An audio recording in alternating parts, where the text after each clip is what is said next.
thank you to the media for recognizing the importance of today's announcement and the advancements made by the City of Columbia Police Department.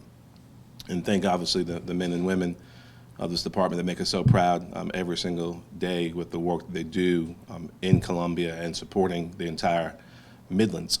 I've had the opportunity for the last 5 years to watch the selfless service and dedication, the bravery and sacrifice of the men and women of this department.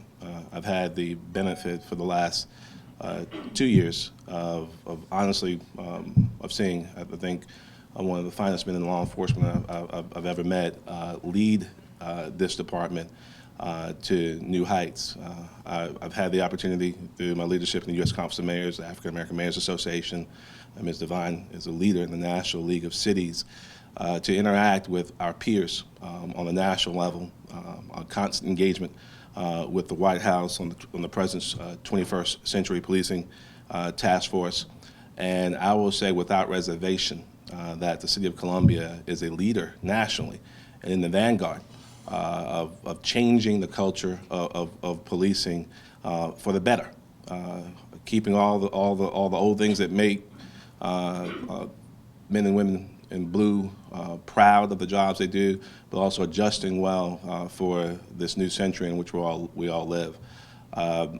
Skip Holbrook has been doing an excellent job. Our city council and our city manager stands squarely behind him and all these men and women who do the work of the people every single day. And we're just here to say that today's announcement is another high watermark in policing, particularly for large departments across the country and certainly the large departments here in South Carolina. I'm going to step aside, let the chief do what he does very well. I think we're going to have a chance to explain the new technology a bit today, and then open us up for any questions that you may have. Chief Holbrook. Thank you, Mayor, and thank you all for being here. Ms. Wilson and Ms. Devine, thank you for joining us.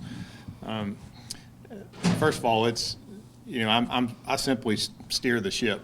We've got exceptional police officers, exceptional command staff that lead this young department, and it's an exciting time. Although we acknowledge it's challenging times for law enforcement, it's a very exciting time in the City of Columbia and with our police department. And we're very excited to update you on the implementation process for body-worn cameras for the City of Columbia Police Department.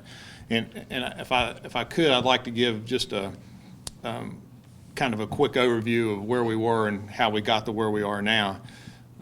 As you heard us mention, you know, over the last 18 months in particular, we talked about having 12 cameras that we called it a pilot program, and that we had in the entertainment districts. Essentially, our officers that were working in 5 Points, they were having a lot of interactions with students or young adults and in a Vista.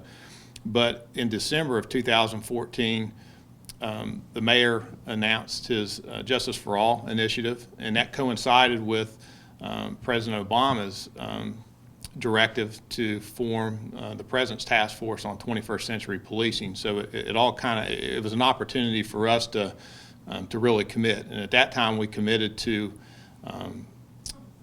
placing body-worn cameras on all our officers, and we began that exhaustive process. That responsibility was assigned to Captain Joe Rowson and his staff.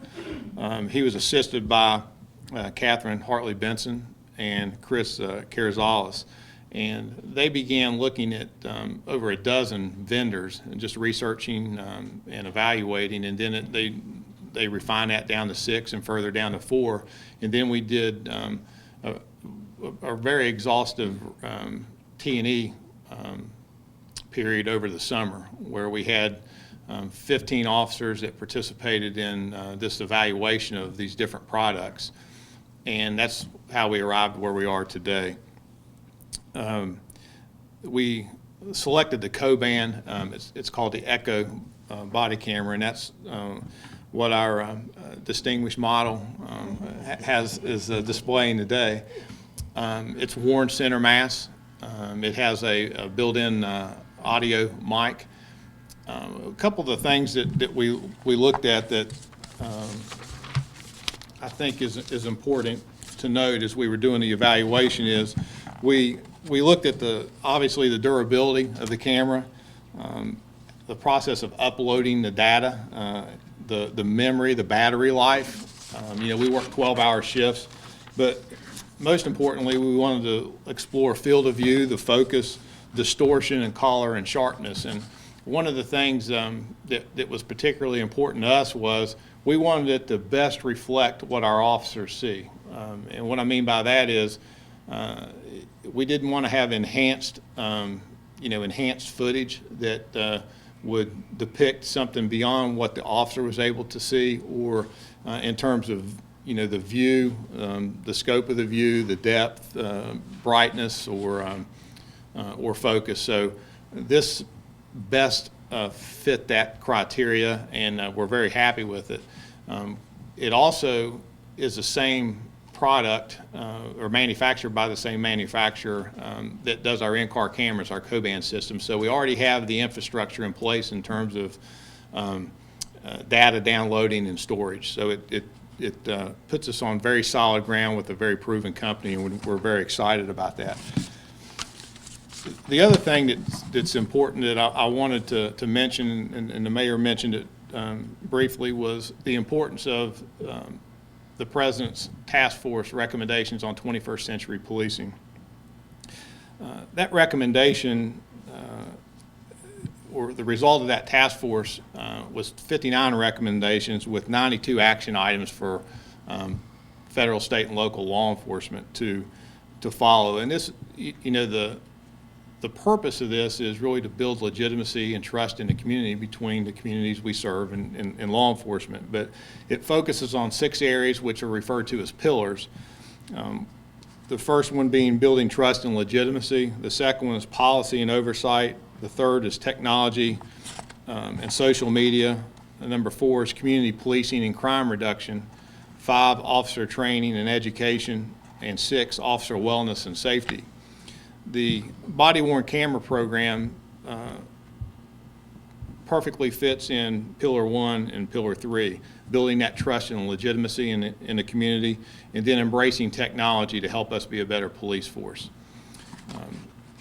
So as we continue to move forward with advances in technology and advances in how we build more public trust, accountability, and demonstrate transparency, this is that additional step.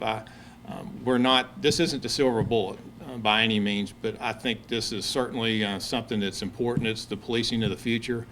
We're one of a number of law enforcement agencies that are embracing technology, and one of the things that I've said a number of times when it comes to our staff is there's been zero pushback from our officers, and it's been embraced. And generally speaking, what you hear when you hear national conversations about body-worn cameras is, it does strengthen accountability and trust in the communities. It reduces complaints. It reduces uses of force. But I put an asterisk on that. You've heard me talk about, we had last year 168,000 citizen encounters. We only had 108 uses of force. That's incredible.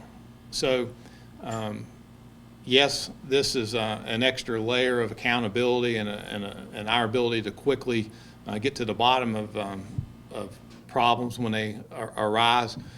To me, I look at it as an additional tool to further support the professionalism that already exists here. I think it'll be a great tool, and it'll have a significant evidentiary value that'll just further strengthen our ability to solve crime. So I look at it to be a plus when it comes to evidentiary use. I think it's going to create teaching moments for us. We'll learn from things that we do, things that will improve. We'll identify things we can do better through reviewing video. And I also think it'll mitigate frivolous lawsuits. I think we'll be able to quickly resolve an issue that might arise through just review of a videotape. So this is a win all around for the police department, for the city, and for the citizens we serve. And again, I can't thank our staff enough for the work that they did. It was exceptional. And I can't thank our hardworking men and women that are going to be wearing this equipment for the job that they do every day to keep us safe.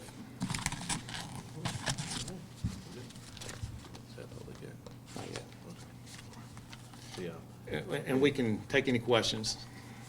How many cameras are y'all getting, and are they fully funded? Yes, they're funded. We're going to receive 300 ultimately. Our council graciously approved the purchase of 300 cameras last week, or this past week on the 1st. The cost of that's $169,565.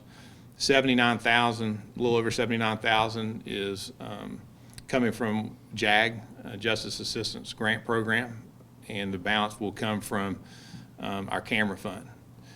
We already have storage, the infrastructure in place, but we expect to receive a first batch within 30 to 45 days. As soon as we receive those, we'll begin pushing those out. Obviously, that will involve some training with the officers, and we know that, you know, glitches may arise, and we may have to bring folks back in for some retraining, and so we anticipate that. We've pushed a policy out, which you all have, and that will also be available online. On that subject of that policy, Chief, I noticed that Freedom of Information Act doesn't apply to the video here, and it's under your discretion to release it. What's the deal with that? No, that would be state law. That's governed by state law, and we'll follow state law. As it relates to the costs as well, it's important that as federal money and state money makes itself available for any types of reimbursement to the department, we'll certainly pursue that. But it's even more important to note that City Manager's recommendation, unanimous support of council, we thought was important enough to make sure that we made our funds available to make this purchase, even with or without state and federal support. Why is that? Why? I mean, from a city perspective, why is that? Well, we pride ourselves on having the finest police department in America, and in order to do that, you have to make the investments in talent, and we have the talent and the training, and in making sure they have the tools to do their job and do it well. So we made it a priority. And you come to council meetings, you know, there are very few things we vote on unanimously. So this was certainly at the top of the list. I understand that you did say it'll be about 30 to 45 days for that first batch of those body cameras coming, and then the training. Is there a rough estimate when you'll actually start using those? I think first of the year, you'll see them being pushed out frequently.